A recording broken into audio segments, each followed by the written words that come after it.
All right, I want to talk about how to love yourself. I'm going to try to make this a really short video, and this video is inspired by the death of Matthew Perry. When I first heard of his death, I thought, just another celebrity taking his life. Why is everyone fawning over him? Besides, I didn't like that show Friends. I thought it was stupid. But then I realized that this guy has written a book about his addiction. He's been to 15 rehab centers, and he openly talked about how much he struggled. And he talked in an interview about how he remembers as a little boy following his mom. She had like a high-level position for in the Canadian government. And he remembers being a little boy following her onto the stage and just wanting so badly for her to recognize him, to see him, to notice him. But her eyes were just on her work and on the people adoring her. And he felt so neglected or something. Like that was a great pain for him. And I think that his mom was... didn't give him all the affection he wanted. I think there were other siblings who got more affection, or maybe he was the last one. I don't know. She was very busy into her work. So that kind of got me thinking. And today I saw this little post came up on the NICABM, which I follow. I don't even know what that stands for, some psychiatry thing. And it says, the pleasure centers of your brain get developed by people taking pleasure in you. And if nobody takes pleasure in you, I think these systems don't get developed. Bessel van der Kolk, MD. I'm going to put that at the very end of this video. Actually, let me put it right here so you can see it and take a screenshot. Okay, so I'm going to read it again. I think this is so good, and that could explain Matthew Perry's problem. It could explain why he never got married, he never had any kids, and he died at the age of 54 in his hot tub.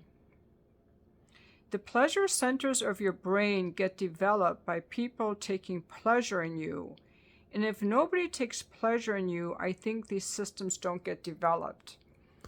And that really goes to, okay, if you've never been loved, how do you love yourself? And that is a difficult thing. It's difficult for us to imagine a life that's different from what we have now and to give ourselves feeling of feeling valued and adored. It's hard for people to give themselves these feelings if they've never felt it, because as children, our brains develop based on the experiences we have and the adaptations that we make to those experiences. And that's why people who were sexually abused at a young age, they either shut down their sexuality or they become hypersexualized.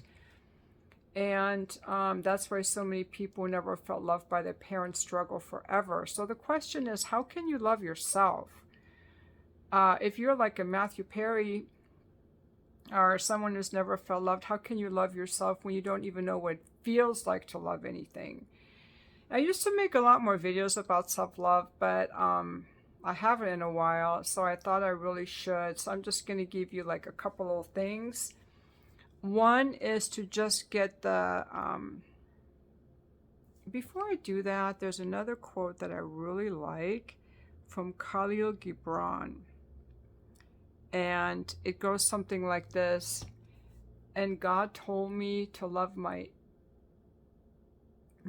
Just a second, I have to look it up. And God said, love your enemy. And I obeyed him and loved myself.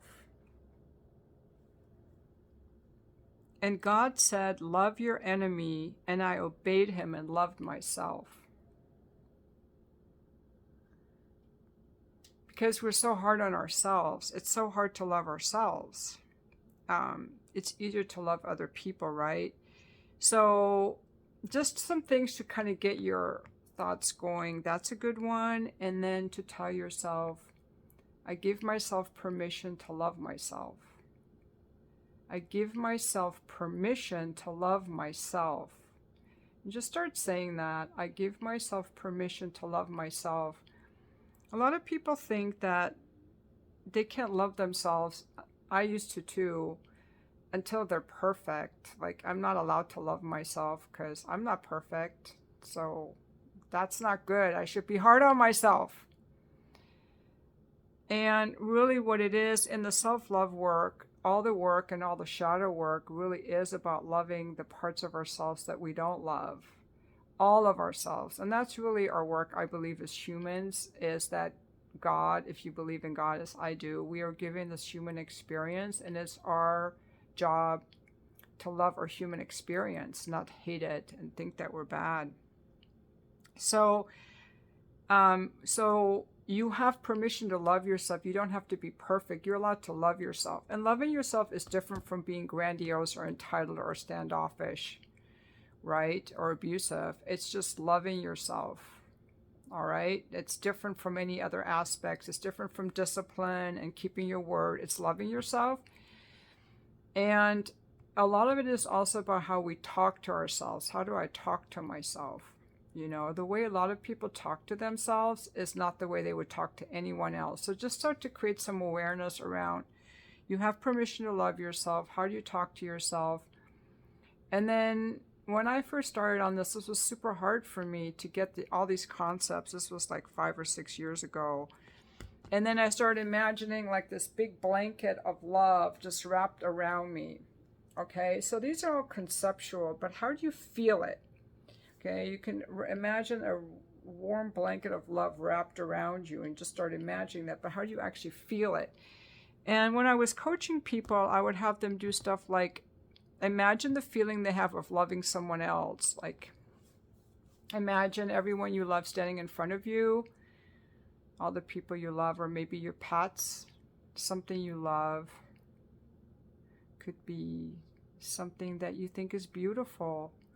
If you don't love anyone and you're alone, you can imagine a pretty flower or a river or something that makes you feel happy, okay? And then you feel that. See how you feel in your heart. Just see how you feel in your body.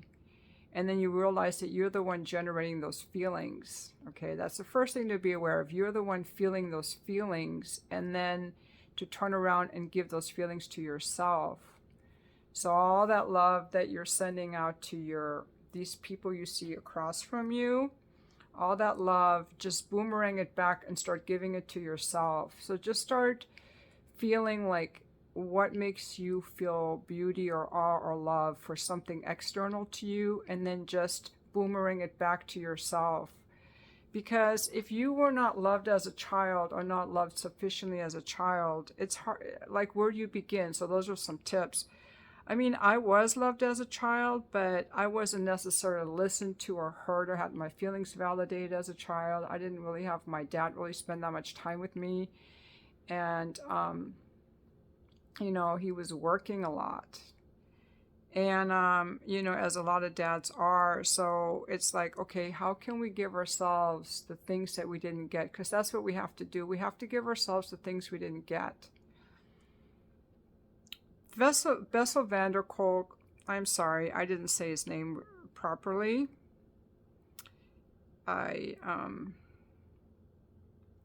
He is, Bessel van der Kolk is really a foremost person. He's not very great to listen to. He's not charismatic, okay? So you might get bored listening to him on YouTube videos, but he has come up with a lot of really somatic techniques to help people who are traumatized, to help them calm their body. That's another thing that parents are supposed to do for their kids.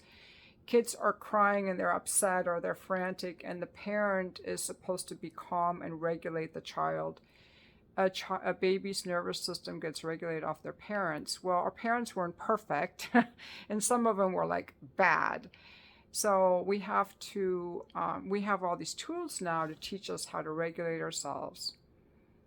And I just think that a lot of this work has to be done on the level of the body, on the somatic level. It can't just all be intellectual. It can't be done through talking. You actually have to feel it. So that's it. I hope this video was helpful, and thank you so much for watching.